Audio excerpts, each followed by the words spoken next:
capital punishment sentence of Brad Keith Sigmon was carried out tonight pursuant to the order of the South Carolina Supreme Court and in accordance with state law.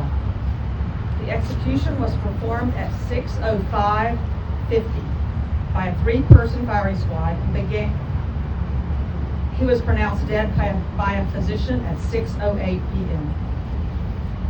Sigmon, 67, was sentenced to death in 2002 for murder and burglary in the deaths of David and Gladys Lark. Sigmon used a baseball bat to beat the Larks to death in their Greenville home, April 27, 2001. Sigmon's last statement was read to witnesses by his attorney and is as follows. I want my closing statement to be one of love and a calling to my fellow Christians to help us end the death penalty. An eye for an eye was used as justification to the jury for seeking the death penalty. At that time, I was too ignorant to know how wrong that was. Why? Because we no longer live under the Old Testament law, but now live under the New Testament. Matthew 5:38-39 says, quote, "You have heard that it has been said, an eye for an eye, and a tooth for a tooth. But I say unto you that you do not resist an evil person. Whosoever shall smite me on the right cheek, turn to him the other one as well." Romans 6:14, quote, "For sin shall not have dominion over you, for you are no longer under the law, but under grace." End quote. Nowhere does God in the New Testament give man the authority to kill another man. That is why the Bible is divided into the Old Testament and the New Testament. Remember the words of Jesus, John 7:19. "Did not Moses give you the law? Yet none of you keep the law. We are now under God's grace and mercy." So the curtain opened, it was about, looking at my notes, it was about 6:01, maybe a little bit after that. When the curtain opened, Brad Sigmon was strapped into the chair. Unlike other death executions I've seen, he was in a black jumpsuit, had black Crocs-like shoes on. He was completely strapped in. It looked like there was a harness over him. There was a strap over his head. His ankles were shackled. He had a covering over his mouth that was from about here down. When the curtain opened, he looked towards his attorney, who was on the front row of the witness. They kind of exchanged. They had an exchange. I couldn't tell because his mouth was covered what they were mouthing back and forth to each other, but it looked like he was just saying he was okay to his attorney. Sigmon did. At that point, they had the attorney came out and read the final statement. When the final statement was read, let me back up one step. He had a target over his heart when the curtain opened. It was already there. It was a little rectangle white paper, or I'm assuming it was paper, couldn't have been cloth. They had a bullseye on it. It had one outer ring and one inner ring on it. It was red. The bullseye was red. So they came out, read his final statement. At that point, when that was finished, the prison employee got a hood, put the hood over Sigmon's head. Then that prison employee walked from the chair the 15 feet over to where there's a brick wall, and at that point there's a black shade, like one of those shades that you pull down and it rolls up. So that there's a black shade there. The prison employee lifted up the shade, and then from that point it was a little less than 2 minutes of nothing at that moment. I mean, you could see Brad Sigmon took several pretty deep breaths, and then suddenly the shots rang out at, I believe Christy said it was 6:05 and 50 seconds. At that point, you did see a small red stain on Sigmon's chest. It was irregularly shaped, but oval, if that makes sense. I mean, like it wasn't like a circle; it was an oval shape. I saw it looked like he may have taken a couple of his chest rose and fell about 2 times immediately after the shots.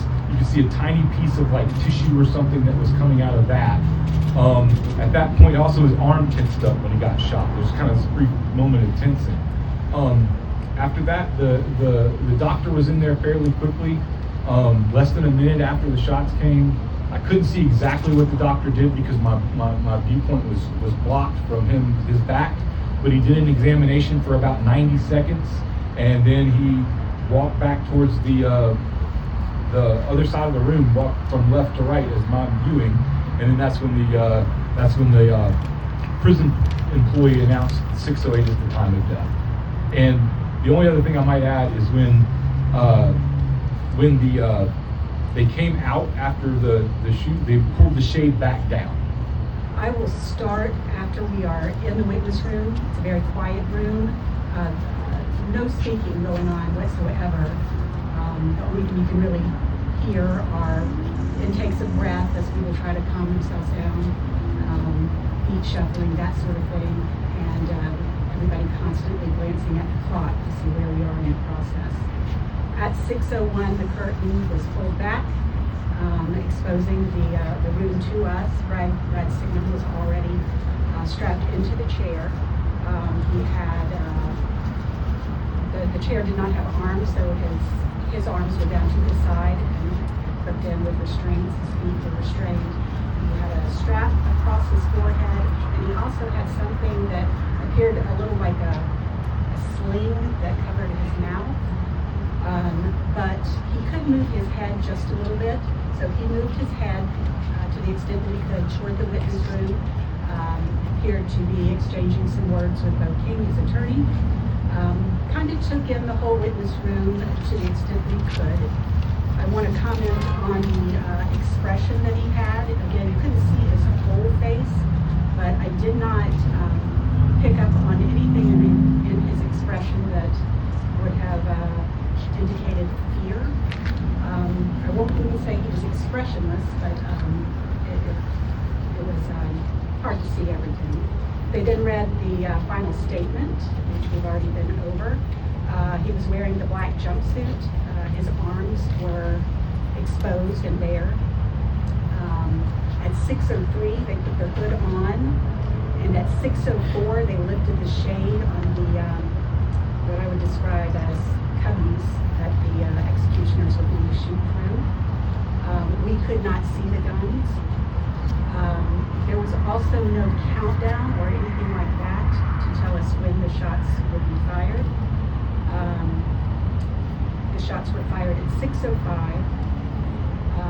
I perceived that they were all fired at once, that it was just one sound. There was an ever so slight, I don't know if it was an echo or a fraction of a second that one of the shots were different, but it was ever so slight. His arms flexed. There was something in his midsection that moved. I'm not necessarily going to call them breaths. I don't really know, but there was some movement that went on there for 2 or 3 seconds. It was very fast. I did see a splash of blood when the bullets entered his body. It was not a huge amount, but there was a splash that you could see kind of protrude from the wound. And the target was, couldn't really see what happened to the target, it just wasn't there anymore. The chair that he sat in sits in something that I'm just going to refer to as like a catch basin. There were maybe a few drops of blood that I could see in the catch basin, but that was really it. At 6:06, the medical professionals came in, talked to, or listened to his heart and his body for, it felt like a long time, but as we calculated, or as I calculated here with my notes, it was a little bit over a minute, between a minute and a half, and at 6:08, the declaration of death was announced. When we entered the building, to the execution chamber building, right when we entered, there was a table to the right where they had little transparent cups. They had these bright orange ear protection that people going inside could take if they wanted that. That's Jeff showing that. And so we were told that we had the option to take those to protect our ears.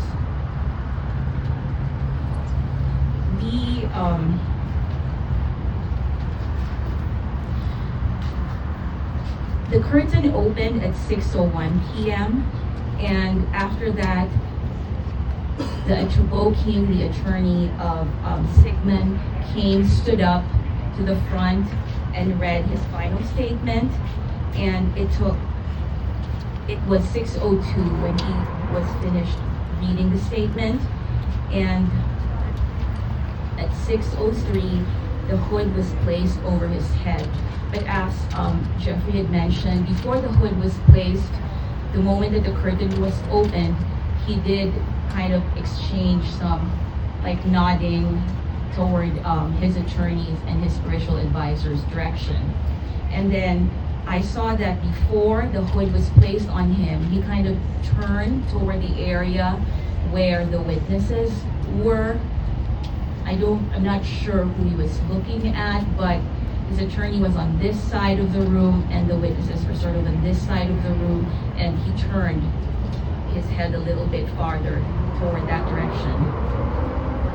After the hood was placed, they lifted those black shades on the wall, and you could see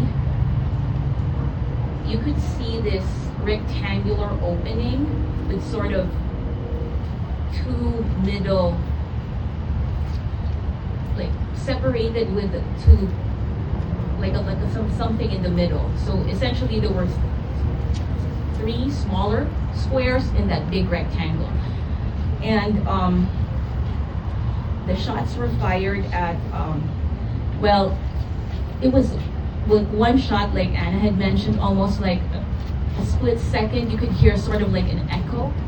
Like there was one shot that sort of like followed by that echoey noise. That was 6:05, and then after that, from my angle, because it was Jeffrey here, Anna, and then me. From my angle, I did also see, because he was seated sort of, he was perpendicular to us, so you could see his profile. So I could see his kind of chest, stomach area kind of lift after the shots were fired about 2 times. And then I also noticed that right under where the hood was, because the hood was sort of up to here, you could see that something red kind of coming out of his chest. And the target that had been there was no longer there after the shots were fired. And he also had that kind of sling around his chin, around his mouth that was described earlier. One thing that I did notice from my angle was that his attorney, right before the hood was placed, he seemed to, I don't know if he was kind of like doing that to his chest, but I did sort of notice his attorney, Bo King, sort of kind of make some type of motion like that. And one thing that I also noticed was that after the hood was placed, because there was like 2 minutes when the hood was placed at 6:03 and the shots were fired at 6:05, I just noticed he was very, very still. I could not see any movement from him from where he was seated.